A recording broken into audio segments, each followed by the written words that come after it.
Y en agosto 30 se iban todos al bombo. La ley general de sociedades especificaba que teníamos que no pasarnos del 50% del capital en cuanto a deuda acumulada se refería. El 30 de agosto no, pasábamos el 50%. El problema es que han dejado pasar los años y ya se pasaron las generaciones y las refinerías que antes se manejaban con tornillos y tuercas hoy son digitales y tienen paneles de control. Y ahí hay un cambio generacional que no se ha dado. La refinería de Talara es la más moderna en Sudamérica hoy en día. Esa unidad de Flexicoking, la famosa unidad que... Sí, es la joya de la corona. Es la joya de la corona, cuando quieras lo profundizamos, es algo que le da ese extra edge. Se puede pasar 3 semanas, meses sin que se mueva el petróleo, como que de hecho hay petróleo ahí acumulado por 10 años. Y no pasa nada, y eso sí Petrotal no lo acepta. Por eso es que se va a Manaus, Brasil, con barcazas. Efectivamente. Bienvenidos al podcast del IPE Repensando el Perú. Yo soy Diego Macera, director de la institución. En este episodio vamos a hablar sobre Petroperú, ya que es probablemente uno de los temas más recurrentes en el debate de política pública de los últimos 3, 4 años, ¿no? Desde la puesta en marcha de la refinería de Talara. Es un tema que tiene que ver con energía, es un tema que tiene que ver con fiscal, y para eso vamos a estar conversando con Oliver Stark, que fue presidente de la institución el año pasado, que puso sobre la mesa un plan muy interesante de reestructuración y lamentablemente salió en septiembre u octubre del año pasado y no llegó a ejecutarlo. Entonces lo que queremos es que nos cuente qué contenía ese plan, qué cosa quizá más importante, realistamente se puede hacer en Petroperú en los siguientes años para sanear la empresa, o de repente la solución es no entrar a posición concursal, o de repente es liquidar. Esa es la discusión que vamos a tener ahora con Oliver. Espero que les guste. Hola Oliver, bienvenido al podcast del IPE. ¿Cómo estás? Hola, Diego, ¿qué tal? Muy bien, gracias. La idea de este programa es tratar lo que ha venido pasando con Petroperú, pero no queremos hacer un programa de diagnóstico, no creo que eso ya está repetido un montón de veces. Sí creo que es importante entender contexto, pero la idea central es ir hacia propuestas de solución. O sea, ¿qué cosa? Tú tenías un plan cuando estuviste en la presidencia del directorio. Voy a poder conversar un poco sobre este plan, sobre cuál es la factibilidad también de implementarlo en las actuales circunstancias. Y creo que un montón de gente lo que se está preguntando y un montón de gente lo que dice, con buena intención, puede decir, oye, ¿sabes qué? Ya vendan eso. Pero no es tan fácil, ¿ya? Y queremos entrar también a debatir esas posibles salidas, ¿no? Cuán serias de verdad son, cuán costosas. En mi opinión, mucho de esto se ha convertido ya en un asunto más fiscal que nada. ¿Qué cosa es, más allá de la parte de seguridad energética y otros temas, qué cosa es lo que nos puede costar menos a largo plazo? Porque algo nos va a costar igual. Pero ahí, déjame empezar por cuando tú asumes ahí la presidencia, y la idea no es hacer tanto diagnóstico, pero por lo menos en contexto, ¿cuál es la situación que encuentras y qué es lo primero que se te ocurre? ¿Cuáles son estos primeros pasos que dices, oye, ya encontré esto, qué es lo que hay que hacer? Sí, gracias, Diego. Superada la sorpresa de que soy presidente de la más grande empresa del Perú, que lo sigue siendo como acabamos de conversar en la antesala. Lo primero era petit comité, directorio, encerrarnos y ver pues un plan viable, ¿no? Para salir de estos 10 años de incertidumbre que ya tiene esta empresa en este plan, ¿no? Eso fue lo primero, hacer un plan que lo tengo acá, en algún momento ahorita lo conversamos. Y eso, o sea, el comité fue con parte del directorio. Con los directores, específicamente uno de ellos, un exministro de Economía, me ayudó muchísimo. Además fue el nexo con el MEF actual, el de ese momento, que era Arista. Estaba ahí también la viceministra de Hacienda, una señora de primerísimo nivel hablando de gestión pública, no hay que decirlo. Y déjame hacer, una previa a lo positivo y negativo, ¿no? En principio siempre estaré de acuerdo en andar comentando cosas positivas y qué hacemos para solucionar los problemas del Perú, ¿no? O sea, yo veo que acá tenemos la mala costumbre de hacer cargamontón y la empresa, por más de que tenga fallas que tiene, no se merece tampoco tanto cargamontón. Pero bueno, vamos a lo nuestro. Sí, me hice de un grupo pequeño, 2, 3 personas del directorio, sí, con las que hicimos un plan toda la noche, 24/7, ¿no? ¿Y a qué conclusiones llegaron sobre la circunstancia en la que estaban recibiendo la empresa? Ya, bueno, el diagnóstico es conocido, un costo de una refinería que llegó a los 6.500, pudiendo haber costado 4.000 o un poquito más, una deuda acumulada de 8.500 millones de dólares. Hay un expresidente Guayo, Carlos Paredes, había hecho una estimación de cuánto debía haber costado a precios actuales la refinería versus cuánto realmente terminó costando, ¿no? Que está en su libro. Sí, exacto. Yo me leí el libro. Lo primero que hice, dicho sea de paso, fue leerme el libro de Carlos. ¿La tragedia de las empresas sin dueño o algo así? Exacto, sí, la tragedia de las empresas sin dueño. Era algo así. Sí. No, y es un excelente libro. Es muy bueno. Yo lo recomiendo porque es un detalle, un desmenuzar cosas que uno habla de no conoce. Habla de la cofradía. La cofradía. Ahorita, si quieres, hablamos también de eso. Acá tengo la lista de los 12 sindicatos y compañías. 12. No, pero bueno, diagnóstico era el tema financiero número 1, ¿no? Ahí habían bonos que están en el mercado, hay que cumplir compromisos, hay deudas con bancos, hay deudas con el Estado. Esa fue la primera parte de un plan de 4 patas que hicimos para reactivar. ¿Quiénes eran los principales acreedores ahí? ¿A quiénes se les debía? ¿Cuál es la parte grande de la deuda? ¿Dónde estaba? Hay como 3.000 millones de dólares en bonos, o sea, hay bonistas internacionales. Hay un consorcio de bancos liderado por la Deutsche Bank en Europa, que fue la que hizo esto. Hay un vencimiento el año 32, otro vencimiento el año 47. Había más de 1.000 millones de dólares con el mismo Estado peruano, que son luego lo que se capitalizó. Así es, eso fue parte de mi plan. Y luego la deuda común, ¿no? Básicamente. Y en el análisis que hicieron, ¿en qué medida tenías estos bonos que tenías con el Deutsche Bank, etcétera, tenían una garantía implícita del Estado? O sea, ¿en qué manera se entendía de que, claro, la tasa de repente no era tan alta porque si Petro no pagaba el MEF, ¿no? Sí, o pagábamos todos nosotros? Sí, era indirecta, ¿no? La propiedad de Petroperú es Estado peruano, entonces el inversionista veía que sí había, pero en realidad no lo hay. En el prospecto de emisión no decía que había... Ya, pero el inversionista podía haber entendido de, oye, ¿qué es lo que ha venido en realidad pasando? Y en la realidad pasó. Claro, ¿qué es lo que ha venido pasando? Exacto, el Estado siempre apoyó a la empresa en ese sentido, ¿no? Claro. Inclusive en una última visita que yo hice a Madrid a enfrentar a los acreedores, ¿no? Ya. Entonces ya, ese es el diagnóstico, cómo encuentran. Perdón, y la parte más operativa, ¿cómo es? Porque ya, claro, esa es la parte financiera, pero luego tienes la parte ya operativa, sobre todo la de Talara. ¿Cómo la sienten ustedes? ¿Cómo la encuentran? Yo veo mucha calidad de gente, muchos ingenieros buenísimos en el tema de la industria petrolera.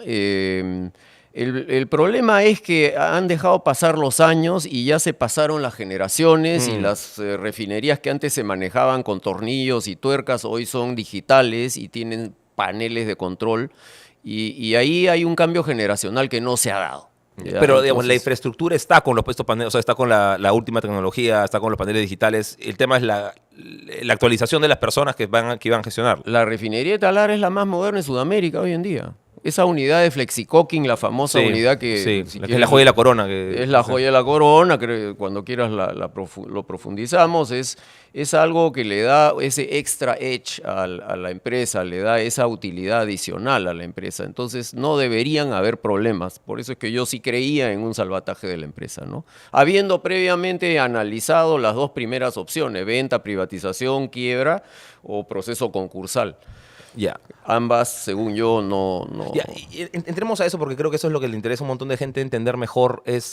Analizaron entonces las 2 primeras opciones que tú mencionabas. Sí. Y podrías detallar por qué las descartamos o por qué no eran tan viables, por lo menos en ese momento. Porque ya los hechos estaban consumados, Diego. Ya tenemos una refinería que es la más moderna de Sudamérica. Sí, estará en un lugar que quizás no debió estar, Talara versus Callao o Arequipa, o digamos la costa sur, costó un 50% más de lo que debió costar. Se demoró 10 años, ahí hay un costo también Claro. de oportunidad, un costo que se incurrió, pero ya, vamos, ahí está. Entonces, según los planes que hicimos con el mismo MEF, con Hacienda del MEF, que primero estaban con la idea de la privatización, Ajá. quiebra o proceso Ahora, tú concursal. tienes una norma que te permite vender una parte de las acciones, Sí, hasta el claro. 50% creo que como máximo. La ley 130 permite a Petroperú vender 49% de sus acciones. Correcto. Nunca se hizo el reglamento, nunca se aplicó. O sea, Y no ahí no está operativa entonces la norma. O sea, si eh, Petroperú dijera mañana, oye, bueno, a ver quién le compra, ¿no? Pero si Perú quisiera no, mañana sí salir se a podría, vender, sí sí podrías. podrías. Sí se podría. Es más, yo trabajé con uno de los estudios de abogados asesores de Petroperú, esa figura, ¿no? De vender eso. Claro, porque, o sea, en mi visión, a lo que tú deberías apuntar es, oye, saneemos a la empresa lo mejor que se pueda, como tú dices, ya está la refinería. ¿Ya? Veamos el mejor manejo profesional que se pueda tener en la parte financiera, en la parte operativa, y en unos años, ojalá cuando esto ya funcione mejor, puedas vender, de repente no el 49%, pero puedas vender un 5, un 10%, de modo que le des no solamente un capital adicional, sino quizá más importante, gobernabilidad, institucionalidad que te puede dar el sector, una gobernanza del sector privado. Ese es el punto clave. Ese es el punto clave que hasta hoy me ocupa y hasta hoy sigo. Ahí sí soy crítico con el Estado peruano. Ahí sí soy negativo, ahí sí mal. Porque tú tienes o sea, tienes casos no tienes el Petrobras, tienes un Ecopetrol, ¿no? Que funcionan con figuras medianamente similares. Ahora, llegar a ese punto de donde realmente se puedan vender lo que sea, 5% de las acciones de Petroperú, ¿qué tan realista lo viste en ese momento? ¿Qué tan realista lo ves en los siguientes años? Estábamos muy cerca. El estudio Miranda y Amado tenía, además de antes de que yo llegue, ya una propuesta hecha, ¿no? Entonces el tema era, ok, ¿cómo hago atractiva la venta de una acción de una empresa que está quebrada y que no tiene por dónde salir financieramente, ¿no? Ujú. Vende 5 o 10%, lo que sea, a un partner fuerte, un Aramco, Ya. Móvil, qué sé yo, Exxon, y a eso adjúntale un acuerdo de accionistas que tiene poder de ley. El acuerdo de accionistas puede especificar que yo a Aramco que compre 10% de acciones le pueda dar la gerencia general. Ya, o veto, o finanzas, claro. poder de veto. Poder de veto. Ante la interferencia de Claro, una presidenta. Claro, no es ¿no? que tengas que tener 51% para tomar decisiones. O sea, tú No. depende del acuerdo que tengas como accionista, puedes tener un minoritario que tiene un poder adicional. Tal cual. La vía del acuerdo de accionistas tenía fuerza de ley, era rápido, era eficiente y hubiéramos podido hacerlo de inmediato. ¿Y tú crees que era atractivo? O sea, ¿crees para un Aramco podría haber sido atractivo, para uno de estos grandazos, no sé, un Shell, un Móvil? No llegamos a tener la reunión donde definimos si era atractivo o no para un Aramco, que dicho Ya. sea paso también está en un plan de expansión en Latinoamérica. Sí, ha comprado acá hace poco. Primax, Sí. etcétera, o un ExxonMobil, que es la Ya. dueña de la tecnología de la... Claro, de la cuando hubo Flexicoque. todo ese tema con el Flexicoking hace poco, que no, decía si venías con la carta, fue con Claro. Exxon. Yo sondeé, hice un par de mensajes, llamé, viajé un poco, pero no llegamos a concretar eso. Pero es una opción viable, es una opción Ya, viable. y, a ver, uno dice, "Oye, ¿sabes qué? Esto ya el Estado no debería tener este tema, deshagámoslo. ¿Tú crees que hay ahora, conversando con gente que está vinculada a más procesos concursales, me decían, oye, no es tan claro que un Petroperú pueda realmente entrar a un proceso concursal de Indecopi por ser empresa pública, tiene características un poco distintas? Y de hecho la misma gente de Indecopi decía en algún momento, oye, no es que si llega la consulta la resolvemos, pero no así ex ante no podemos decir si realmente puede entrar en un concursal. ¿Cómo vieron eso ustedes? Sí, igual, la consulta a Indecopi fue, no, hubo resistencia. Sí, lo mismo sentí yo. Empresómetro público, yo no me meto en eso. Eso fue un poco la política. Claro, si tú me haces la consulta, si la Junta de Accionistas me hace la consulta, yo tengo que responder, pero Sí. así al informal no entra. No. Y luego el riesgo reputacional, que ahí sí sufre Perú, ¿no? Porque si bien es cierto, no están con el respaldo formal del Estado peruano los bonistas afuera no creo que hubieran leído con mucho gusto una quiebra o un proceso concursal. Porque se pueden ir contra... Se pueden ir contra la empresa, son 3.000 millones, ¿no? Son 3.000 millones. Sí. Ya. Claro, esa era ¿Cuál hubiera sido, crees, más allá o sea, hubiera sido realista tener una salida así, una decir, oye, ¿sabes qué? Vamos a concursar, o sea, el costo, en términos de costo para el Estado? Bueno, el costo para el Estado era básicamente el reputacional, bonistas que se te vienen encima. Eso hubiera sido ¿Y la parte operativa? malo.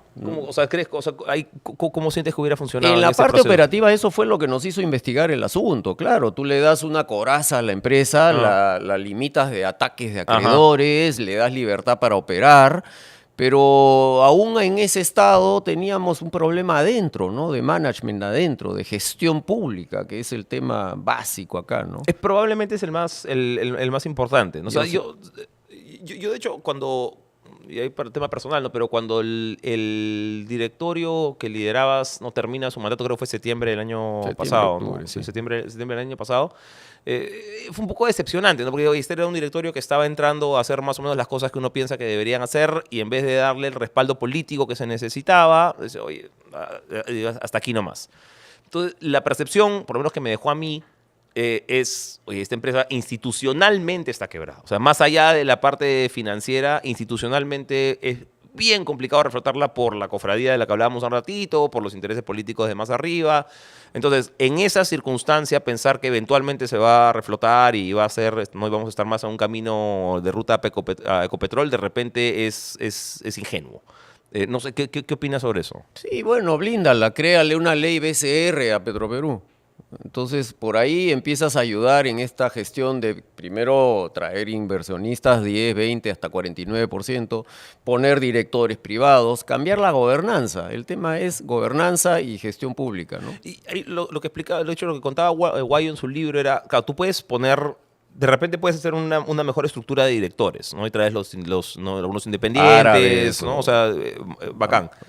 Pero eso no necesariamente, decía Guayo, va a filtrar hacia las capas más abajo de la gerencia, donde tienes personas pues, que manejan la empresa hace 25 años, ¿no? Que son, algunas pueden ser muy buenas, otras de repente no tanto, pero que tienen mucho poder al interno. Entonces, esa resistencia al cambio, por más que tengas directores arriba, la percepción que contaba Guayo es, mira, estos directores entran y salen, ¿no? Están igual un año, 6 meses, entonces yo por ahí los pimponeo, ¿no? Los meso unos meses, espero que se aburran, salen, cambio de gobierno, pero yo me mantengo haciendo lo que vengo haciendo hace 20 años. Tal cual, esa es la filosofía de los de adentro.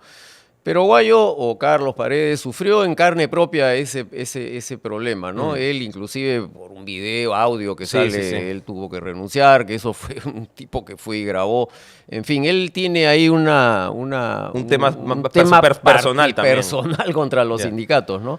Yo me reuní con los 12 que son en Petroperú. 12 es bastante. Sí. Pero todos son, y mira, yo he estado antes en Minero Perú Comercial, alguito de gestión pública también traía, y la misma gente que estaba en esa época en los sindicatos estuvo hoy en Petro. Tengo dos líderes de 2 de los sindicatos con los que me junté y gente que le conversas cara a cara y entienden. Y en este caso, en mi caso, entendían la situación dramática de la empresa. Estaban de acuerdo con las reducciones de personal. Hicimos un programa de desvinculación voluntaria. Me acuerdo. ¿No? Llegaron a salir 300 personas. Yo quería que salgan 1.000. 800. ¿Cuántas son en total? 3.000. 2.900. Bueno, 1.000 era bastante, o sea, reducir un tercio era de un la fuerza laboral tercio. era un montón. Es que la refinería es full automática ahora, ya sí se puede. Era parte del plan de reestructuración. ¿Y por qué? Perdón, y esas personas, para entender la figura, o sea, si tienes 3.000, pero claro, fueron contratadas, o sea, que vienen de larga data, o sea, no es que ha subido, o sea, Muchos han hecho una vida ahí, muchos empleados de 30, 40 años, de empleados. De empleados, o sea, son personas que ya tienen 70 por arriba. Llegando a los 70. Entonces, mi primera campaña de desvinculación voluntaria fue todos los 60 para arriba. Salieron. Ahí había gente muy valiosa ahí, pero son los antiguos, pues. Tienes que renovar. Claro. El tiempo no pasa en vano. ¿No tienen un corte de edad? O sea, a partir de 65, por ejemplo, ¿es desvinculación mandatoria? Sí, en verdad, a partir de 65, como es normal, sí. Claro, sí, o sea, normal, pero habían sesentones. Había una buena capa que todos felizmente salieron voluntariamente y con un buen paquete, con un buen paquete. Con un buen paracaídas, sí. Ya. Sí. Y A ver, y no se trata tampoco de criticar lo que viene después, porque a veces es un poco mal gusto, pero o sea, ¿cómo sientes, o sea, a partir de tu salida, los siguientes pasos que se han dado, ¿a qué ruta sientes que han ido? O sea, ¿cómo los has percibido? Neutro, han puesto piloto automático. Mi paquete de medidas fue casi totalmente incluido en el decreto de urgencia 013 que salió Después. en octubre. Claro, yo creo que salió después Después de que nos fuimos. Después de que, Sí, salió, claro. si hubiera salido, yo de repente todavía Ya. seguía siendo presidente ahorita. Ya. ¿Y por qué ese, de repente más político, pero por qué, o sea, ese espacio donde sales tú, pero después sale el... Otro problema de gestión pública, ¿no? Esto era un juego de dos personas específicamente hoy en la gestión de la empresa que le soplaban al oído a la presidenta. ¿Qué hace la presidenta ocupándose de un tema técnico, de un tema operativo de una de sus empresas? No lo sé. Pero ese era el problema. Entonces, ¿por qué se demoró? Porque después de que ya yo me puse un poco en plan de ultimátum, me voy, Me acuerdo. me dan me aprueban mi plan Tu completo, decreto. Ujú. o me voy. Bueno, me fui y luego, acuérdate, se demoraron 2 meses en conseguir al nuevo presidente y al nuevo gerente y al nuevo directorio, ¿no? Un poco Sí. relacionado a esa demora es que se da la demora del DU03. Ya, pero es un tema que venía directo a la presidenta, entonces. Directamente. Yo la menciono abierta y directamente. Ella es la que ocasionó esto. Le escuchó a esas otras voces más antiguas, gente que Que hoy están trabajaba, cerca de la... que hoy están manejando la empresa. Que hoy están manejando la empresa. Sí, claro, ahí están los nombres. Ya. Y cuando se hace este cambio, se hace, me imagino, también para hacer modificaciones sobre el plan que habías propuesto, ¿no? Porque si no, ¿para qué hacer el cambio? Yo lo que he notado es que el actual presidente, un académico muy reputado, está manteniendo el status quo, se ha agarrado del 013 que tiene el 80% de mi plan. Por supuesto, aceptó la Claro, esa era mi facilidad duda, de 1.000 millones. ¿por qué sales? O sea, digamos, si se va a implementar 80% de tu plan, o sea, lo lógico hubiera sido que se mantenga tu equipo. Sí, no, lo que pasa es que nosotros dijimos en agosto, por una razón muy, muy clara de índices económicos y de cumplimiento de ciertos índices con los acreedores bonistas y con el cese español, que también, además de los 3.000, dio 1.300 más, otra deuda grande. Ahí había ciertos índices que cumplir y en agosto 30 se iban todos al bombo. La ley general de sociedades especificaba que teníamos que no pasarnos del 50% del capital en cuanto a deuda acumulada se refería. El 30 de agosto pasábamos el 50%. Ya. Teóricamente hubiéramos tenido que llamar a junta. Claro. Para una asamblea extraordinaria y teóricamente se hubiera tenido que cerrar la empresa. O sea, hubieras tenido tendrías que hubiera entrado a concursal. Sí, claro, Hubieras gatillado, porque hubieras gatillado los ratios que te obligan a entrar a concursal. Hubiera tenido que cerrarse la empresa. Entonces a mí me presionaba ese 30 de agosto, por eso es que ahí hice mi ultimátum. Pasó una semana, 2 más de tiempo que le di a los 2 ministros y a la presidenta sobre todo. Los 2 ministros me apoyaban. Ese es el otro problema de gestión pública. O sea, la Junta, que es el órgano máximo, Ya, o sea, el ministro de no funciona. Economía y Finanzas y MINEM. Los dos, Arista y Mucho, me decían esto va, esto va, esto va. Es más, Mucho además después renunció un poco aduciendo lo mismo. Él se ha ido un poco por Petroperú. Pero él quería que se implemente esto al 100% y se saque el DU. Se demoró 2 semanas, bueno, yo ya renuncié. Ya, claro. Y luego vinieron 2 meses más tarde los nuevos que agarraron vuelo con eso y hoy estamos a tu pregunta de cómo está hoy la cosa. Está un poco por fuera flores, por dentro temblores, ¿no? O sea, sí, está bien, han agarrado la plata, están los índices otra vez bien y por eso Moody's hace poco inclusive ha hablado bien de la empresa. Pero por dentro temblores, pues, o sea, falta la reestructuración radical, falta la gestión privada. Yo había hecho una licitación internacional para contratar a un Boston Consulting, a un Álvarez y Marsal, a uno de estos grandes reestructuradores que todo el día reestructuran empresas, o sea, no es nada nuevo. Y ya estábamos en conversaciones avanzadas con el que había hecho la reestructuración de Ecopetrol. ¿Ya? Y ellos anulan, los nuevos, eso lo paran. ¿Por qué? Porque otra vez el tema de la cofradía, de que yo quiero manejar, yo no voy a dejar que venga un externo a manejarme. No quieren aceptar que alguien de afuera venga a... Y bueno, ahí hay unas explicaciones ya un poco más maquiavélicas y más de teoría de conspiración. Pero eso último que mencionas sí me parece bien importante, porque o sea, ¿tú crees que en algún momento eso se puede solucionar? Porque mi impresión era cuando salieron ustedes, general, o sea, claro, dices? eso de que Sí. no voy a dejar que alguien más lo maneje, ¿no? Este plan de reestructuración de la parte privada, ¿hay alguna esperanza de que eventualmente esto camine o siempre va a haber demasiada resistencia como para implementar un plan de esa naturaleza? Si tú le pones el blindaje, nuevamente cito al BCR, tipo Constitucional. Ahora, de repente, claro, parte de lo que habíamos conversado en su momento es, quizás no quizás una ley, ¿no? O sea, algo más desde algún respaldo del Congreso, porque claro, el Ejecutivo te puede ayudar hasta un DU, ¿no? Pero no es lo mismo que una ley. Sí, sí. Ya, si tuvieses, digamos, vienen ahorita... Hicimos la propuesta de ley ya. Ya, esto quería que me cuentes. O sea, si viene, o sea, digamos que tuvieras hoy día el poder político, ¿no? De la coordinación con los partidos y te dicen, ¿no? Oliver, oye, ¿qué ley podríamos aprobar que nos haga un Petroperú más eficiente, sostenible en el largo plazo? ¿Qué debería contener esa ley como base? Hay un proyecto de ley que se hizo, que se presentó a la Junta y ahí quedó un poco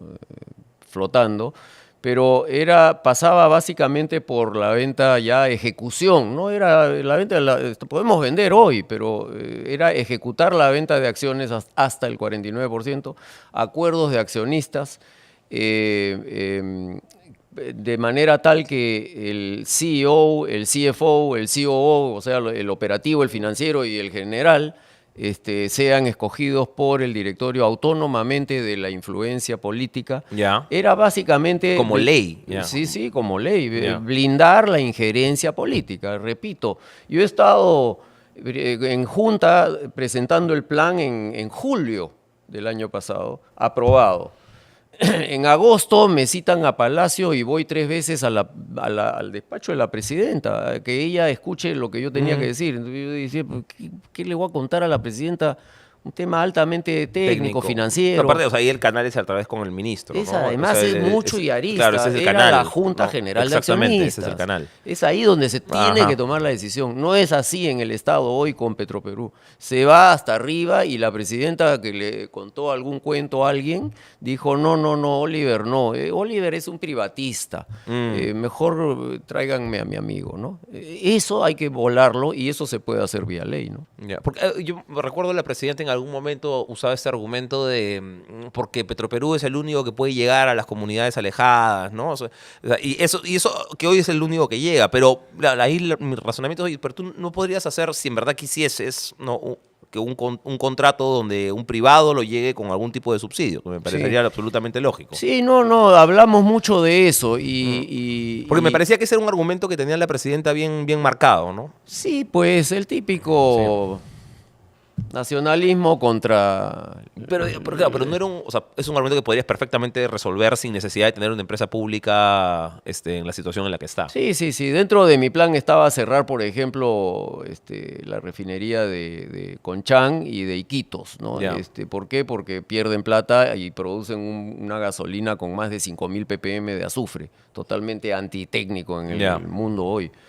Entonces se dijo, oye, pero ¿quién abastece a la selva? Que esto, que el otro. No, ahí Repsol, los grandes Valero van a cubrir rápido eso, ¿no? Pero eso tenía un proceso, ¿no? No es que de hoy a mañana también cambie. Claro. O sea, hoy, si tú me preguntas, sí, todavía se cumple un rol ahí. Se abastece a la selva y a la Amazonía. Eso no lo hace nadie. Eso es Petro, ¿no? Pero podrías hacerlo con un contrato privado. O sea, un privado podría decirlo, oye, ¿sabes qué? No, tú subsidias, no, yo llevo también. ¿no? Claro, lo que pasa es que no hay mucho interés para un privado hoy. No, porque tienes que subsidiarlo. Así es. Tienes que subsidiarlo, eso está clarísimo. Eso, va vía subsidio. Sí, eso está clarísimo. Ahora, pero ya que tocaba selva, ¿qué hacemos con el oleoducto?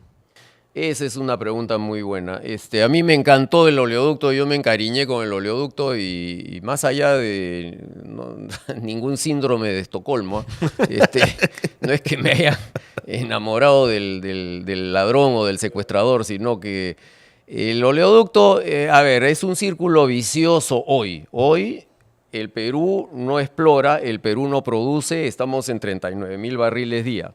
La demanda del Perú es 270.000. ¿Ya? Entonces, ¿La capacidad del oleoducto es? la capacidad 110.000, Ya. 120.000. Sí, en verdad más es un tema de capacidad de oleoducto, no de la demanda del Perú, de acuerdo, de acuerdo. 39.000, 110.000. Con 39.000 que hoy produce el Perú, no puedes tener un equilibrio de operación en el oleoducto. El oleoducto tiene un equilibrio de operación con 40.000 barriles, estábamos cerca, pero esos 39.000 no es que sean todos de la selva tampoco. Pero ¿este equilibrio es un tema financiero o ingenieril? O sea, porque claro, yo entiendo que necesita cierta presión en el oleoducto para que, no, para que camine. Es un tema de muy largo plazo que nace con la falta de incentivos para explorar, ¿no? Hoy, si tú llamas a una licitación, y lo hemos visto ayer o ayer con el lote, el 192 que dejó Altamesa, no, nadie quiere venir porque tienes que primero pasar por el filtro de la comunidad y los parques nacionales. No, y las exploraciones están en el piso, o sea, comparado con lo que teníamos hace relativamente poco. Claro, las que están Las exploraciones, cero. Nadie quiere meter. Cero exploración. Ecuador y Colombia, 20 veces más. Producen ambos más de 1 millón de barriles día y tenemos la misma cuenca geológicamente hablando. Entonces, ahí nace el problema. Al no haber exploración, no hay producción. Los únicos que producen eficientemente son esta empresa Petrotal. Pero Petrotal lo está sacando por el Amazonas. Claro, o sea, no está saliendo por el... Porque Petro no le puede garantizar el transporte eficiente a pero Bayoa. ¿Y por qué no le eso es puede increíble. garantizar? Porque no hay petróleo. Entonces es del huevo y la gallina. Yo no te doy mi petróleo porque no me garantizas el transporte, pero yo no te lo puedo transportar porque tú no me das el petróleo. En ese dilema estamos, Diego. Entonces, ¿cuál? Solución. Solución era Altamesa 192, Petrotal 95, lote. Ya. Se comprometía, Petrotal está haciendo un trabajo extraordinario, muy eficiente, son de primera. Compromiso, 30.000 barriles en 2 años. Y están invirtiendo más, además. Sí. No, saben hacer su negocio. Altamesa, no puedo hablar tan bien de ellos, está lamentablemente salieron, ¿no? quebrados y no tenían la capacidad financiera. Canadiense, ¿no? Son ex-Schlumberger, sí, es una empresa que se crea con ex-funcionarios de Schlumberger. Bueno, Altamesa iba a comprometerse igual con otros 30.000. Con 60.000 que entraban por el 95 y por el 192, yo ya tenía una masa crítica en el oleoducto. Eso ya me cubría el costo operativo. Ya te permitía. Exacto. Ya. El costo operativo, mantenimiento. Tú tienes que mandar unos tubos internos del oleoducto para mantener en operatividad el tubo. Eso cuesta 50 millones al año. Ya. Que se hace mantenimiento permanente. El tubo, el oleoducto está operativo, aunque muchos me digan que no, incluido Guayo. Yo le discuto eso, el tubo está operativo, tú le das la masa crítica a esas 40.000 barriles día y ya empieza a fluir. Imagínate un tubo adelante, atrás, tienes que siempre llenar 40.000 barriles para que fluya. Sí, claro, ese era mi punto. O sea, tienes un tema ya de operativo ingenieril. O sea, más allá de la parte financiera, tú necesitas esa carga. Cubre los 50, eso es una parte de la gestión. Los otros 50 millones de dólares que cuesta el tubo al año a Petro, que son 100 millones de dólares al año en gasto operativo, es la seguridad. Por eso lo puse como prioridad mía. Ahí sí me ayudó la Presidente. Le dije, póngame a disposición al Ministro de Defensa, quiero irme a hacer un convenio con el Ejército y con la FAP para que me aseguren que no tengo que gastar 50 millones al año en reparar el tubo de los sabotajes de los que estamos expuestos.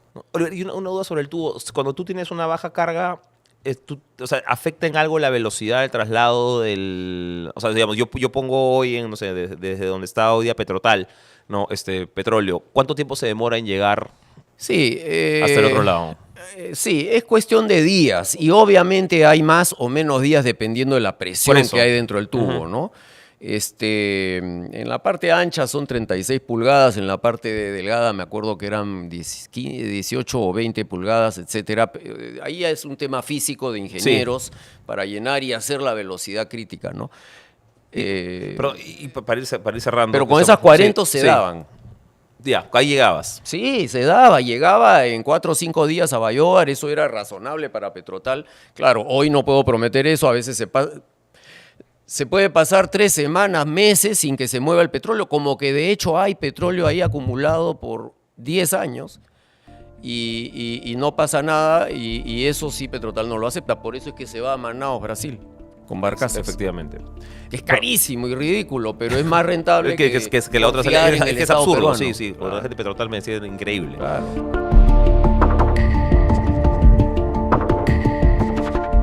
Más allá de la parte de impacto a nivel nacional, hay una pregunta del público que nos llegaba respecto de cuál es este impacto, el impacto de la refinería específicamente sobre el desarrollo en Piura. No, es claro, es un polo importante de generación, obviamente de actividad económica, pero ¿cómo has sentido tú esta relación de repente de los ciudadanos en Piura con la refinería, ¿no? Y del impacto que puede tener o que debería tener en el desarrollo económico regional?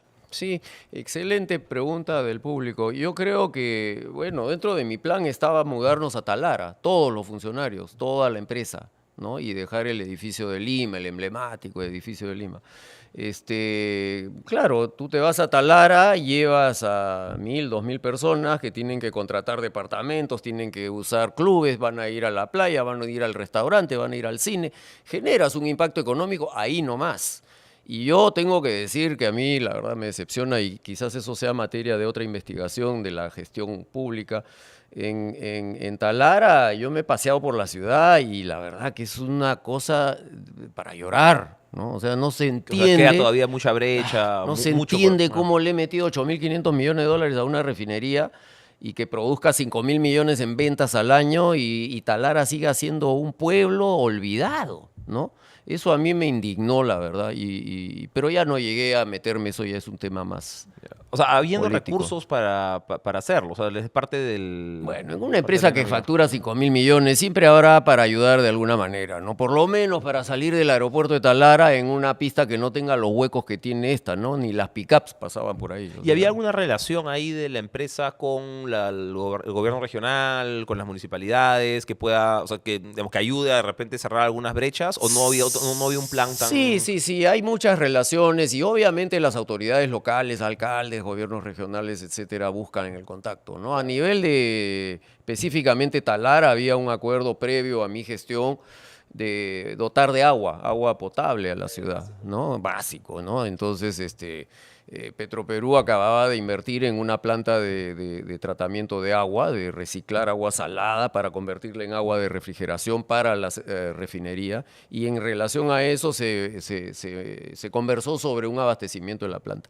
Alguien con una intención muy política dijo, sí, yo lo hago, ¿no? Pero resulta que al final no se pudo hacer porque el tema del agua para enfriar una refinería no es agua potable. Entonces había que hacer otra inversión, en fin, ahí se quedó atracado el tema. Pero sí, claro que sí, en el día a día generas relaciones y puedes ayudar al desarrollo regional, por supuesto. Por eso yo quería irme a Talara, además que es preciosa la zona.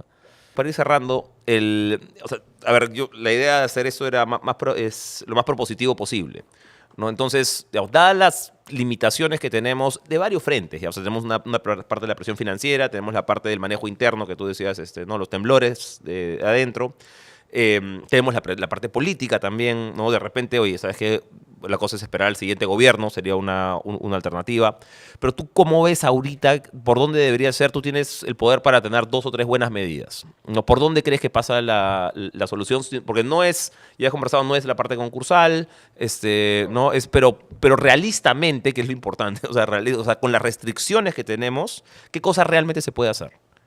Realistamente, voluntad política de no injerencia política. Eso, ley, que me lo firmen y que me den a mí un periodo de emergencia para poder aplicar lo que quise, ese 20% que no está en el DU, aplicarlo. ¿Qué cosa tenía? ¿Qué es lo más importante de ese 20%? Gestión privada. La gestión de la empresa, yo se la doy a un señor que ya recuperó Ecopetrol, aunque Ecopetrol ahora está con problemas también, ¿eh?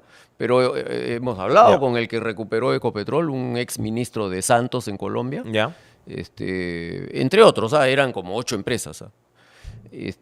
Manejo privado, técnico, reducción de costos permanente. Ahí hay no solo personal, venta de activos, hay más de 500 activos, terrenos en el Olivar, clubes con piscina, clubes de playa para pesca de alto...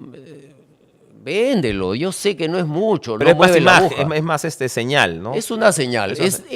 Es dar la confianza al bonista. Al bonista, efectivamente. Cuando yo anuncié que íbamos a vender el edificio de Petroperú, casi me invitan a irme a España a celebrar. O sea, estaban felices. Sí, imagen. Es más, porque claro, en las dimensiones de la deuda que hay no te va a mover tanto la aguja, pero es una señal. Tú sabes pues que en finanzas el tema de lo que pretendes hacer es muy valioso, ¿no? Entonces, nuevamente, ley, independencia, autonomía, que no haya injerencia política. O sea, si tuvieras que priorizar ley. Sí.